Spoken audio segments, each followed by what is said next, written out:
Hi hello everyone, welcome to Raji homestyle. నేను మీ రాజేశ్వరి అండి.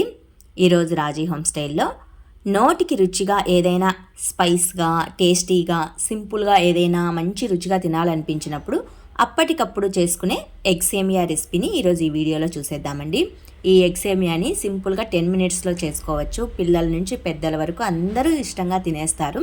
ఇక లేట్ చేయకుండా ఈ ఎగ్సేమియా వీడియోని చూసేద్దాం. స్టవ్ పైన ఒక గిన్నె పెట్టేసి అందులో 1 కప్పు మైన సేమియాని వేసేసుకోవాలి. లైట్గా వేపుకోవాలండి, ఆయిల్ ఏమీ వేయాల్సిన అవసరం లేదు. స్టవ్ని మీడియం ఫ్లేమ్లో పెట్టేసి లైట్గా వేపుకోవాలి. జస్ట్ 2-3 మెంబర్స్కి సరిపడా రెసిపీని మాత్రమే చేస్తున్నాను. మీకు ఎక్కువగా కావాలంటే ఎక్కువ వేసుకోవచ్చు. సేమియా చక్కగా వేగిన తర్వాత ఇందులో 4 కప్స్ మైన వాటర్ని వేసుకోవాలండి. 1 కప్పు సేమియాకి 4 కప్స్ వాటర్ వేసుకున్నామంటే చక్కగా బాయిల్ అవుతుంది. ఇందులోనే కాస్త ఆయిల్ని స్ప్రెడ్ చేసుకోవాలి.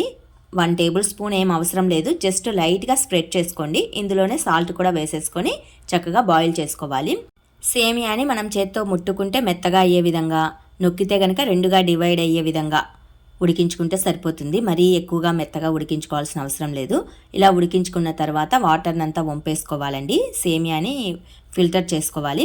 ఇందులో లైట్గా 1 గ్లాస్ మైన వాటర్ని కూడా వేసుకున్నామంటే సేమియా అనేది అతుక్కోకుండా పొడి పొడిగా వచ్చేస్తుంది. ఇప్పుడు దీన్ని కొద్దిగా సైడ్ ఆఫ్ పెట్టేద్దాం. స్టవ్ పైన ఇంకొక ప్యాన్ పెట్టేసి అందులో 3 ఎగ్స్ని వేసుకోవాలి. ఇందులోనే కొద్దిగా సాల్ట్ని కూడా వేసేసుకొని ఎగ్స్ అన్నింటినీ చక్కగా ఫ్రై చేసుకోవాలి. ఆయిల్ ఏమీ అవసరం లేదు, జస్ట్ సాల్ట్ వేసుకొని ఫ్రై చేసుకుంటే సరిపోతుంది. ఇంతే, ముక్కలు ముక్కలుగా అయ్యే విధంగా ఫ్రై చేసుకోవాలండి. మరీ మెత్తగా పీసెస్గా గుజ్జు గుజ్జుగా అయ్యే విధంగా కాకుండా లైట్గా ముక్కలు అనేవి కనిపించాలి, ఎగ్ పీసెస్ కనిపించే విధంగా ఫ్రై చేసుకోవాలి. ఇలా పీసెస్గా ఫ్రై చేసుకున్న తర్వాత సైడ్ ఆఫ్ ఒక ప్లేట్లోకి తీసుకోవాలి. ఇదే ప్యాన్లోనే 2 టేబుల్ స్పూన్లమైన ఆయిల్ని వేసుకోవాలి. ఆయిల్ హీట్ అయిన తర్వాత కట్ చేసిన ఉల్లి ముక్కలు, పచ్చిమిర్చి ముక్కలు, కరివేపాకు ఆకులు, కట్ చేసిన క్యారెట్ ముక్కల్ని కూడా వేసేసుకొని దూరగా వేపుకోవాలి. వెజ్ ఐటమ్స్ని వేసుకోవచ్చండి, మనం తినగల కార్న్స్ కూడా వేసుకోవచ్చు. ఇలా మన టేస్ట్కి ఏం నోటికి నచ్చుతాయో అవి వేసుకొని చక్కగా వేపుకోవాలి.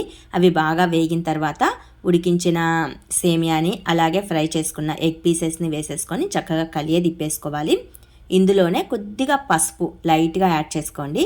1 టేబుల్ స్పూన్ చిల్లీ పౌడరు, కాస్త గరం మసాలాను వేసుకుంటే సరిపోతుంది. ఎక్స్ట్రాగా ఏమీ అవసరం లేదు, లైట్గా వీటిని వేసుకుంటే సరిపోతుంది. సాల్ట్ మనం ముందుగానే ఉడికించేటప్పుడు వేసేసాము, ఎగ్గులో వేసేసాం కాబట్టి వేయాల్సిన అవసరం ఏమీ లేదండి. ఇంతే, సింపుల్ ప్రాసెస్లో నోటికి రుచిగా తినాలనిపించినప్పుడు అప్పటికప్పుడు జస్ట్ ఒక 10 మినిట్స్లో ఎగ్ సేమియాని ప్రిపేర్ చేసుకోవచ్చు. చాలా ఇష్టంగా తినచ్చండి, పిల్లలు కూడా తినచ్చు, పెద్దవాళ్ళు కూడా తినచ్చు, అంత బాగుంటుంది. ఈవినింగ్ స్నాక్ ఐటమ్గా అయినా తీసుకోవచ్చు, మార్నింగ్ టిఫిన్ ఐటమ్గా అయినా తీసుకోవచ్చు.